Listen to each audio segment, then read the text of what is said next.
जाते हैं। और आज हम लोग ब्लॉग कर रहे हैं, मैंने आपको पहले भी बताया था। तो अभी हम लोग कुछ एक्साइटिंग लोकेशन पे जाएंगे जिसकी स्टोरी बहुत ज़्यादा एक्साइटिंग है और बहुत ज़्यादा आपको अच्छा लगेगा। It is a places that you have never seen.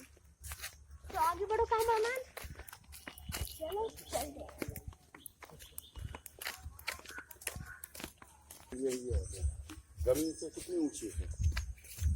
ये जितना पोर्शन है उसे कहा जाता है टीला, माउंट। और ये हाँ मैन मेड है, सब कुछ मैन मेड है। इसे जब आप खोदेंगी तो इसमें उपयोग की जाने वाली वस्तुएं मिलेंगी, जैसे मिट्टी के घड़े, मिट्टी के बर्तन, चक्की। घर बना हुआ है तो घर बनेगा तो कैसे खोदा जाएगा? अगर घर को हटा के खोदा जाए, ऐसे जितने माउंट मिलेंगे हर गांव में मिलेंगे। हाँ, और इसमें कई पीढ़ियों की कहानियां मिलेंगी। नहीं रहता है, रह रहे हैं ना अभी फिलहाल।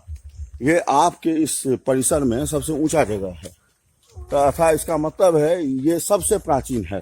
यहाँ पे सबसे पहले लोग यहीं आए होंगे। जहाँ कहीं भी इस तरह की जमीन देखो तो ये समझ जाओ कि ये जो आबादी है इसमें सबसे प्राचीन आबादी यही है, सबसे पुरानी आबादी यहीं पे है। कोई जब यहाँ पे आया होगा तो सबसे पहले यहीं पे रहा होगा। डिफरेंस कैसे पता चलेगा कि बाद में बढ़ाया नहीं गया है, ये ऐसे ही बना है? नहीं, उसका है, आप जो है तो वो खुदाई करके आप देख लो, मिट्टी का जो कलर है वो चेंज होता चला जाता है।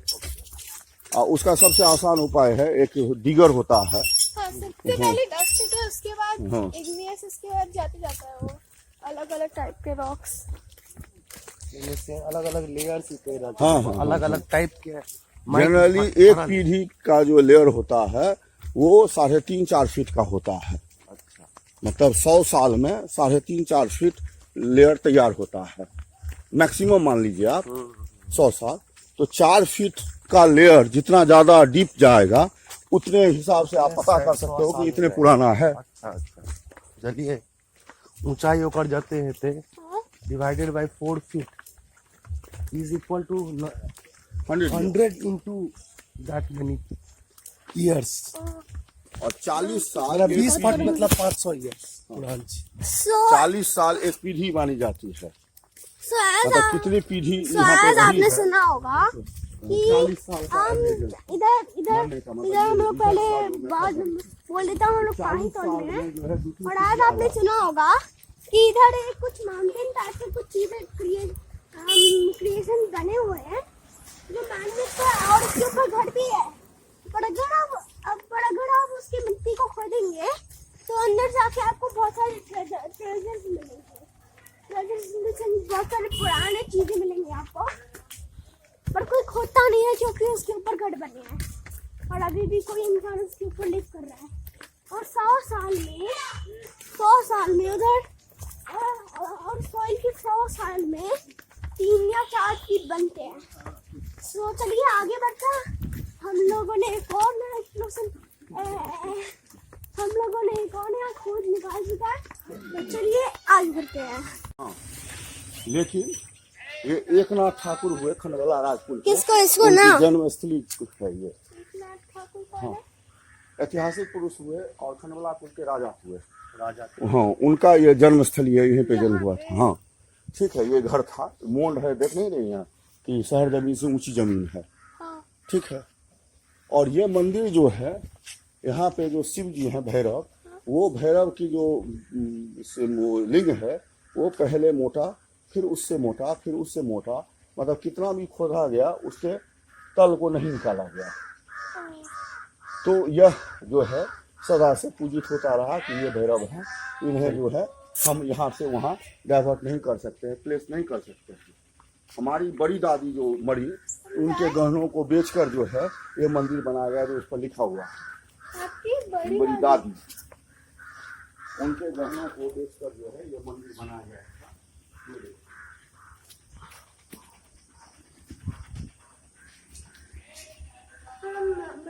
वैद्यनाथ झा, तंत्रनाथ झा, थो, युथा, सुदीर्घ, तंत्रनाथ झा मेरे दादा हुए, वैद्यनाथ झा मेरे परदादा हुए, बिनी तनिस्तर सुशोभित प्रथमा तंत्रनाथ मेरे तंत्रनाथ झा मेरे दादा की पहली पत्नी, मतलब 3 पत्नियां थी उनकी, ठीक है। हाँ, पहली पत्नी बहुत जल्दी मर गई, जिनके नाम पर ये मंदिर है।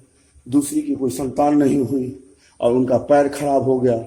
उनको घेघा उस टाइम होता, आयोडीन की कमी से जो घेघा होता है वो होता था, और पैर उनका खराब हुआ। हाँ, तो इसलिए उनको भी संतान नहीं हुआ था, तीसरी शादी हुई। इसमें हम लोग हैं। तो उनके जो है मृत्यु के उपरांत उनके गहनों को बेचकर इस मंदिर का निर्माण मेरे दादा ने किया, ये लिखा हुआ है। ये इस गांव के सबसे प्राचीन शिवलिंग है, जिसे हम लोग भैरव कहते हैं। इसका कंस्ट्रक्शन मैंने आपको बता दिया है कि जितना आप देख रहे हैं उससे चौड़ा होते होते होते होते ये वहां तक है जहां तक लोग खुद नहीं पाए। हाँ, पूरा जमीन खुदा के उसको निकालने के लिए इसको ऊंचा मतलब ये भोले बाबा का बाल है, निकाल नहीं पाए। स्वयं भोले बाबा। तो टेक्निकली ये भोले बाबा का बाल है, इधर ये ऊपर वाला पार्ट, फिर नीचे पूरा बॉडी आएगा। मतलब मंदिर के नीचे का है। और ये मंदिर जो है महामहोपाध्याय डॉक्टर गंगानाथ झा ने जो है 5 महामहोपाध्याय की उपस्थिति में चातुश्चरण यज्ञ करके तीर्थ रामेश्वर नाम से शिवलिंग की स्थापना की थी।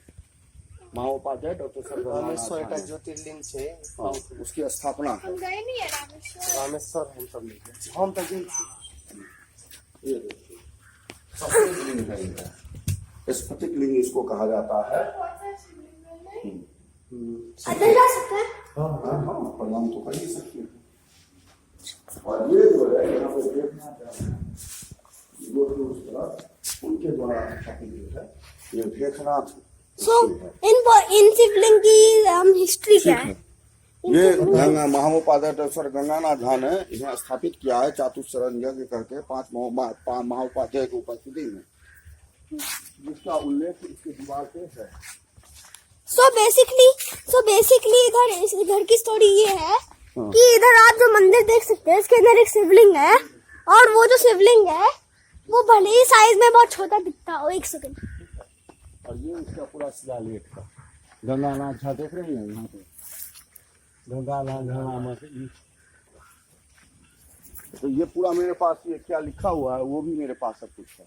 मैं जहाँ भी जाता हूँ तो उसको कलेक्ट करता हूँ। ये पेड़ जो है यही पेड़ है जिस पर चढ़ के जो है वो पर्चा बांटा गया और गिरफ्तारी हुई थी। उन्हें पकड़ कर जो है उतारा गया था और फिर उनके ऊपर केस हुआ। इंडिया मूवमेंट वाला पड़ गया। हाँ हाँ। So basically आपके पास वो पर्चा है? हाँ। So basically इधर की स्टोरी ये है कि इधर एक राजा बॉर्न हुए थे, राइट ओवर हियर। इधर एक राजा बॉर्न हुए थे, और ये जो आपको मंदिर दिख सकता है, 1 सेकेंड, वो राजा का इधर वो है, राजा का वो। और ये जो मंदिर दिख सकता है इसके अंदर जो शिवलिंग है वो मैंने गाया, वो जो है वो इतने, वो भले ही साइज में आपको शुरुआत के लेयर में छोटी दिखे। लेयर इसलिए बोल रहा हूँ क्योंकि इंसानों ने इतना दिख गया पर आखिर तक उनको इस शिवलिंग का बॉटम ही नहीं दिखा। मैं ऊपर आपको पहले से दिखा चुका हूँ। और आगे ये भी एक मंदिर है जिसमें एक और शिवलिंग है, और पता नहीं ये कुछ खंडर वगैरह होगा। सो जो भी है, आगे बढ़ेगा। हाँ, और इस पेड़ पे चढ़ के सतवंदा सिवानियों ने पेड़ के ऊपर चढ़ के क्विट इंडिया मूवमेंट में पेड़ के ऊपर चढ़ के पर्चा बांटा गया था। तो चलिए आगे बढ़ते हैं, बहुत ज्यादा अभी इंटरेस्टिंग हो चुका है मामला, आगे बढ़ते हैं। अभी ये भी कुछ, अभी इधर भी कोई टैंक का चक्कर है या फिर नहीं, आगे बढ़े? ठीक है, इधर एक भैंस है। हेलो,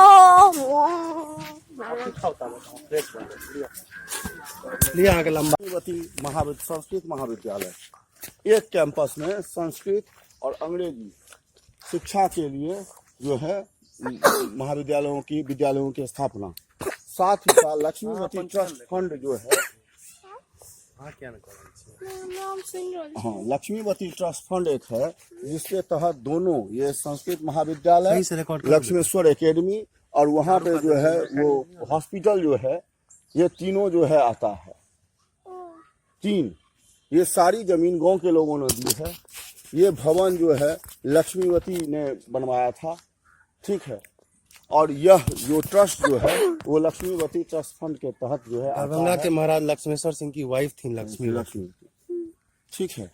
तो ये तीनों संस्थाएं जो है लक्ष्मीवती ट्रस्ट फंड के तहत हैं और इसे गांव के लोगों ने और राज परिवार लक्ष्मेश्वर सिंह की वाइफ ने जो है इसे खड़ा किया है। अभी तक हाँ नहीं, अभी तक क्या, अब तो सरकारीकरण हो गया है, अब तो उत्क्रमित हुआ, उसके बाद जो है 10+2 हो गया, सब कुछ हो गया। लेकिन इसकी स्थापना की बात मैं कह रहा हूँ, इसे किसने जो है यहाँ पे स्थापित किया उसकी बात मैं कह रहा हूँ। ये 1914 में स्थापित जो है ये महाविद्यालय और ये जो है विद्यालय है और ये हॉस्पिटल है, तीनों एक साथ हैं। ये वहाँ से शुरू करो सड़क के पास से और यहाँ तक सब कुछ उसी का है। मुझे थोड़ी समझ में जहाँ नहीं तक आप देखते हो सब उसी का है। मुझे थोड़ी समझ में नहीं आया। हाँ, इसे गांव वालों ने और महाराज दरभंगा की पत्नी मतलब जो है लक्ष्मीवती ने सबने मिलकर जो है इसे खड़ा किया है। गांव के लोगों ने फ्री में इसमें पढ़ाया है और बाद में उन्हें कुछ जो है गांव के लोगों ने जो खेती करके, जैसे यहाँ पे धान की उपज होती थी, आम लीची के पेड़ लगे थे, उससे फसल आता था, उसे बेचकर नाटक करके, नाटक का होता था चैरिटी, 2 रुपया का टिकट होता था, उससे इन लोगों को जो है मानदेय दिया जाता था जिससे इनका घर चलता था, जो इसमें पढ़ाते थे, ठीक है। सो बेसिकली स्टोरी ये है कि इधर महाविद्यालय आपको जो जगह दिख रहा होगा वो एक कॉलेज टाइप का क्या था, स्कूल है। और इसमें बस इंग्लिश और संस्कृत पढ़ाया जाता था और हम गांव के लोगों ने अपना जमीन दे दिया है स्कूल को बनाने के लिए। ओके, दरभंगा की महारानी लक्ष्मीवती ने ये स्थापित किया और दरभंगा की महारानी लक्ष्मीवती ने ये स्थापित किया था ये स्कूल 1948 में 1914 में। तो चलिए आगे बढ़ते हैं, बहुत ज्यादा अच्छा एक्सप्लोरेशन था, आगे बढ़ते हैं। लक्ष्मीवती संस्कृत, ठीक है। ये अयाची महोपाध्याय भवनाथ प्रसिद्ध अयाची हुए। अयाची मतलब जिसने किसी से किसी प्रकार का कोई ना गिफ्ट लिया, ना कुछ मांगा और ना किसी का दिया कुछ ग्रहण किया। एक होता है आपको कोई गिफ्ट दे, एक होता है दान दे या आप कुछ मांगे। जो इसमें से कुछ नहीं करे उसे अयाची कहा गया। तो भवनाथ मिश्र को अयाची की उपाधि मिली। इन्होंने अयाचना का व्रत लिया, पूरे दुनिया में ये फेमस है, ठीक है। और ये जो है इसे मंगल महेश कहा जाता है। ये नित्य पार्थिव मिट्टी के शिवलिंग की पूजा करते थे और इनकी पत्नी एक दिन बनाना भूल गई। ये मिट्टी का शिवलिंग बनाना, वो उनको तो था कि मैं जाऊंगा वो सब कुछ रहेगा, मैं रखूंगा और वो नहीं, वो था ही नहीं। और उन्होंने कहा यह बाबा अपने आप वो जो है वो बाधित हुआ, अपने आप वो वहां पे उद्भव हुआ और तब से वो इसी तरह से है। और इसी मिट्टी से हम लोगों का अक्षरारंभ कराया जाता है। मतलब पहली जो शिक्षा दी जाती है, पहले जो लिखना हम लोग सीखते हैं उसे अक्षरारंभ कहते हैं, अक्षर का आरंभ। हाँ, तो मतलब लकड़ी से अक्षर मिट्टी से जो है खड़ी जिसे देना कहते हैं, खड़ी नहीं पढ़ लेने का, इसी मिट्टी से, जिससे कि हम लोग भी महोपाध्याय शंकर मिश्र की तरह बने, हम लोग भी विद्वान बने। ये स्वयं उद्भूत जिसे आप लोग कहते हैं कि अपने आप जो है वो प्रकट हुआ शिवलिंग है। अब इसको आप माने या ना माने, जो सामने है वो है। आप किसी से भी पूछिए सब यही कहेंगे।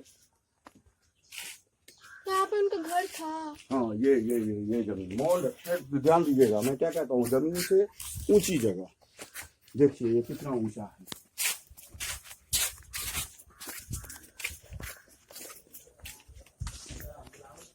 मेरे को चॉकलेट खरीद लो क्या?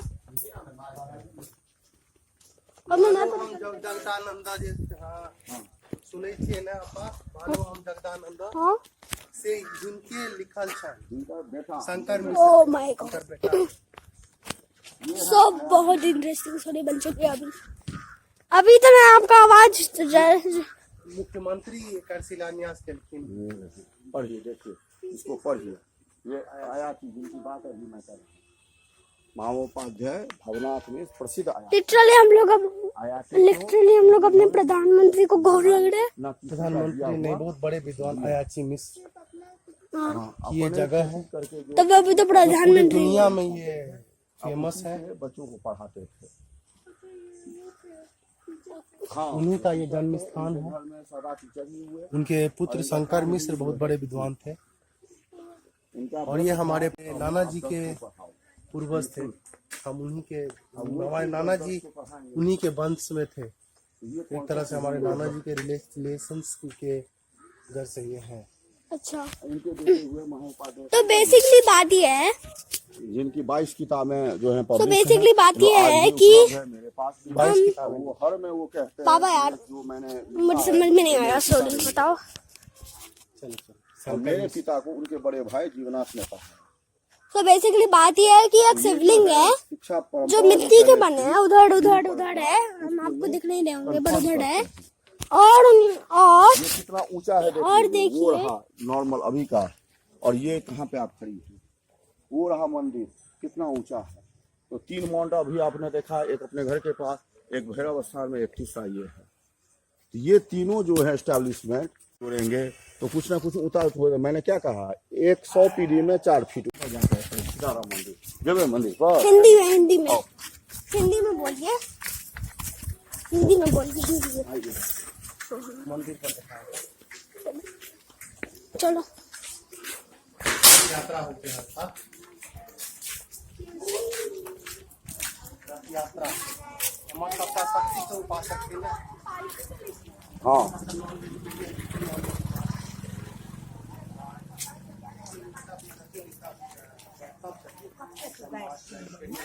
हमारे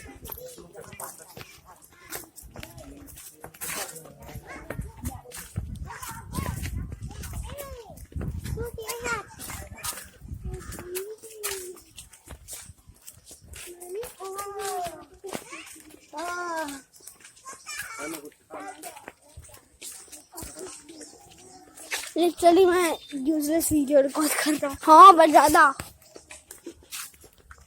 तो ये है वो मंदिर, कुछ ज्यादा ही पुराना लग रहा है, बहुत ज्यादा। वीडियो ना डालिए। हाँ, ये कुछ ज्यादा ही पुराना मंदिर लग रहा है ना, बहुत पुराना। इसको हम लोग फास्ट फॉरवर्ड कर देंगे, देखता फास्ट फॉरवर्ड।